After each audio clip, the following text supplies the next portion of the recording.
Good morning. দিনটা ছিল রবিবার, তাই বেরিয়ে পড়েছিলাম গালিফ স্ট্রিট যাব বলে। গালিফ স্ট্রিটের মার্কেটটা শুধুমাত্রই রবিবার দিনেই বসে, তবে পরিকল্পনা ছিল একটু ভোর ভোর বেরোনোর, কিন্তু সেটা যথারীতি হয়নি। উঠতে দেরি হয়ে গিয়েছিল, তাই যেতে যেতে ওই প্রায় 9টা বেজে গিয়েছিল। কিন্তু দেখুন, 9টার সময়ও কিন্তু বেশ ভিড় ছিল। আমি ভেবেছিলাম হয়তো ফাঁকা হয়ে যাবে, কিন্তু তা নয়। আর এই জায়গাগুলো দিয়ে পেরোতে আমার অনেকটা সময় লেগে গেছিলো, কারণ এত সুন্দর সুন্দর প্রাণী ছিল।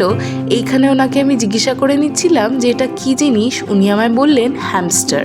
আর এই দেখুন, আমার কিন্তু ছোটোবেলা থেকেই খরগোশ দেখতে ভীষণ ভালো লাগে।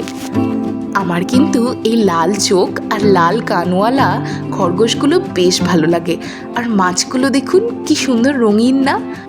আজকে গালিফ স্ট্রিট আসার আসল উদ্দেশ্যটাই হলো গাছ কেনা।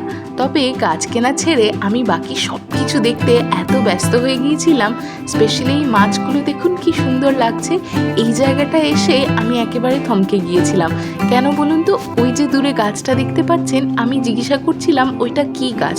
ওনারা বললেন মানি প্ল্যান্ট নয়, মানি ট্রি। এইটা নাকি খুব লাকি হয়। এই গাছটার দাম উনি বলছিলেন 650 টাকা। গাছটা ভীষণ সুন্দর দেখতে হলেও আমার একটু এক্সপেন্সিভ লেগেছিল।